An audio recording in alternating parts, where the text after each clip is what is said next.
Assalamu alaikum wa rahmatullahi wa barakatuh.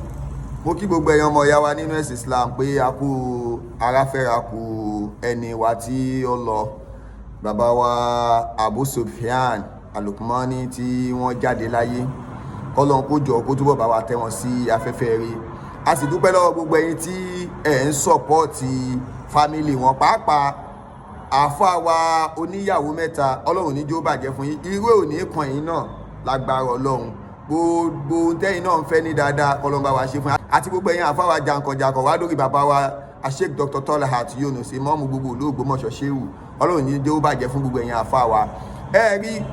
ó ní ọmọ kan tí mo fẹ́ sọ̀rọ̀ lé lórí mo sì kí bàbá wa Sheikh Faruk Oníkíjìpá Mufti Diyar bàbá náà sì ṣàdúrà fún àfáwà Abu Sufyan. Àkọ́kọ́ àdúrà mi ti ṣe fún àfáwà kan Fálándárì. Bàbá wa ní àdúrà àkọ́kọ́ táwọn kọ́kọ́ ṣe. Tó sílé tọ̀ Ọlọ́run ọba lọ. Òun náà ní fún àfáwà aláǹlága tó sílé tọ̀ Ọlọ́run ọba lọ. Sheikh Lukman. Sheikh Lukman. Abu Sufyan. Abu Sufyan. Ìmọ̀ sọ̀yìn ajá àgbàlagbà. Ìmọ̀ a máa sọ̀yìn ajá àgbàlagbà. Bóyá máa púpọ̀. Tọ́lọ́ bá bóyá ní máa púpọ̀. Ó ti gbẹgbẹ́ pénu. Ó ti gbẹgbẹ́ pénu, ó ti bọ́ sápò àgbà. Sọ̀rí nílà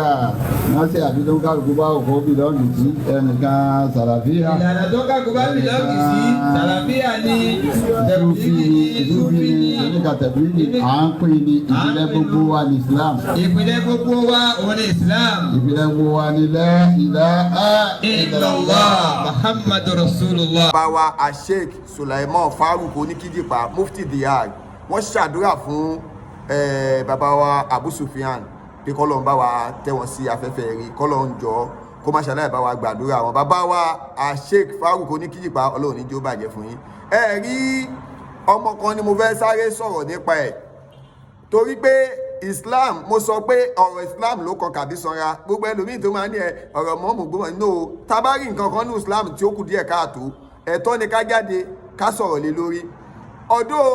ọmọ yìí èyí tèmi rí nínú ayé ẹ̀ ni pé kò balance torí pé tí gbogbo èèyàn bá ń mu lókè ìsàlẹ̀ lòun ti ń mu àwọn pe bọ̀bọ́ náà ní Laolla TV àbí kí ló pe rẹ̀ Laolla TV bọ̀bọ́ yìí in tó ṣe yìí ó kù díẹ̀ káàtó. Ikú ṣẹ̀yídí Laolla mo yọ̀ǹda kú ṣẹ̀yídí ooo ikú ṣẹ̀yídí mo yọ̀ǹda àwọn òkìkí burúkú tó lè fa káyọ́mọ́ pósì fídíò mi káàkiri ayé at the age of kíní kan mo yọ̀ǹda mi ò fẹ́rù ẹ̀ o wọ́n á ní ó sọ kíní kan kí ló sọ kí ni mo sọ kí ló sọ ó sọ kíní kan láìpẹ́ àsọ dágbére kíni sílẹ̀ ó báyìí.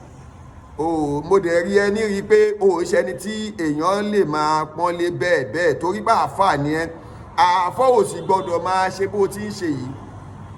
wọ́n ní léza yẹtì múlẹ̀dí kọ̀dìmọ́ta wàlìdù wọ́n ní báàlì yẹtì mú yẹtì múlẹ̀ ìlímì wàlẹ̀ àdàbì wọ́n ní léza yẹtì múlẹ̀dí kọ̀dìmọ́ta wàlìdù wọ́n pé ó parun fún o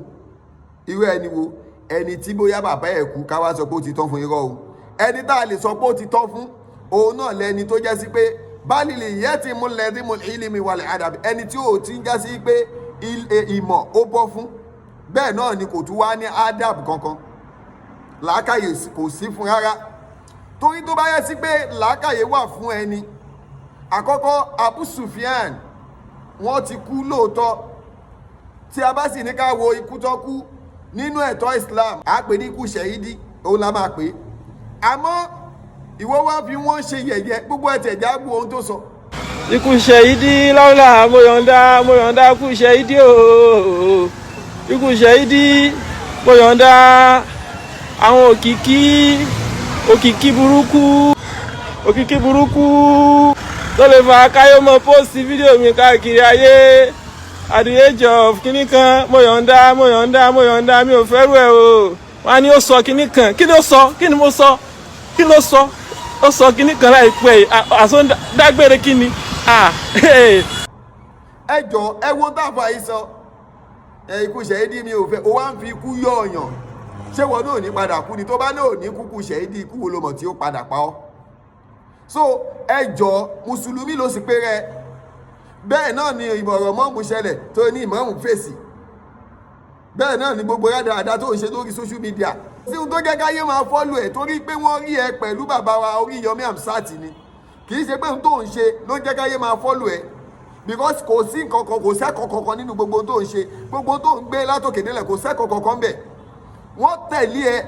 torí wípé wọ́n rí pé ìwà àti bàbá Oríyọmí Hamzat ó bá wọn ya fọ́tò ọ̀dẹ̀ rí pé ó lọ síbẹ̀ bóyá ó lọ present kankan I don't even know that's the reason why tí wọ́n ayé fi ń follow ẹ lórí page ẹ má wàá wòó pé bóyá o ti arrive in tó mú tọ́wọn àgbààgbà fà tí wọ́n ń ṣàdúrà fẹ́ nìyí tí wọ́n wá ń jáde ẹ̀yìn kí ìṣẹ́yìdì yẹn fẹ́ ẹ̀yìn kí ìṣẹ́yìdì ẹ̀nẹ́sà ó kàtàkẹ́ kí ló kọ́. ikú ṣẹ̀yìdì Laolla mo yọ̀ǹda kú ṣẹ̀yìdì o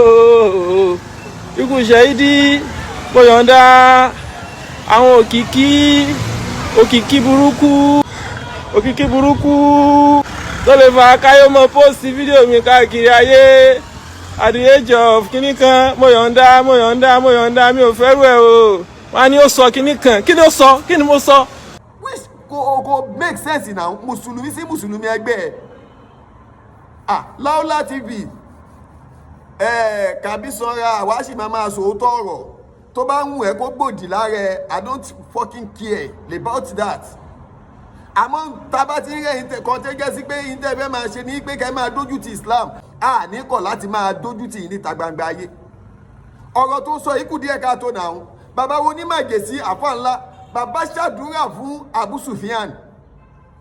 bàbá wa ṣe fáwọn ní kíkí pa wọ́n ṣàdúrà fún Abu Sufyan àtọwọn bàbá wa tí wọ́n já sí pé gbàǹkangbà jù ẹ́ lọ ní gbogbo ọ̀nà ní towó ní tọlá ní ti gbogbo nǹkan tó wọ́n fi jù ẹ́ lọ àwọn bàbá yìí ṣàdúrà fún wọn kí ló tí ì ní torí pé o ti ní 200,000 followers lásán o ti believe o ti arrive nínú ayé kí ni káwọn tó ní 1 million followers ṣe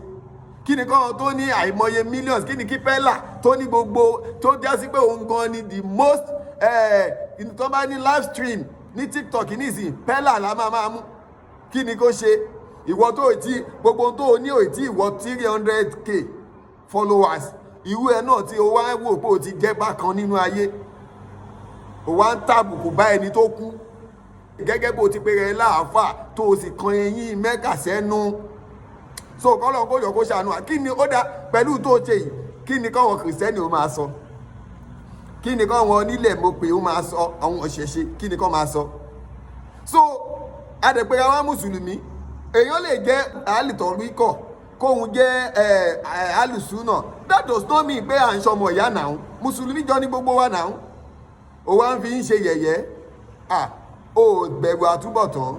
ọlọ́run kó jọ kó má ṣàlàyé ṣàánú wa kó lọ́run má ṣàlàyé dúró tiwa Laolla TV àbí kí ló pe rẹ lọ apply wisdom má wo ipò ti arrive social media máa ń tọ́jú nǹkan ni níjọ́ tó bá gbé sí ẹ̀ ló mọ̀ pé o arrive rárá bí social media ṣe máa ń gbéyàn sókè ló ṣe máa ń já àyàn bọ́ kó o jẹ́ kó rí ẹ ó pé so kọ́lọ́n kó jọ kó má ṣàlàyé ṣàánú wa bàbá wa Abu Sufyan kọ́lọ́n má ṣe bá wa kẹ́ wọn kó bá wa gẹ̀ wọn kó bá wa ṣe kú ní sinmi fún wọn alalahilailala bàbá wa oníyàwó mẹ́ta ọlọ́run níjó bàjẹ́ fún yín gbogbo ẹ̀yin bàbá wa tẹ́ ẹ ṣàdúrà fún wọn tẹ́ ẹ sọ́pọ́ọ̀tì àwọn fámìlì wọn ọlọ́run níjó bàjẹ́ fún yín o alalahilaila ìwọ náà tó ẹ̀wà ń kọ̀rọ̀ náà tó ń fi ikú ṣe yẹ̀yẹ́ tó ń fẹni tó kú tó fi ń ṣe yẹ̀yẹ́ wẹ́ẹ́ ìwọ nu ọlọ́run níjó bàjẹ́ fẹ́ni kọ̀ọ̀kan wa sálámù alaykum.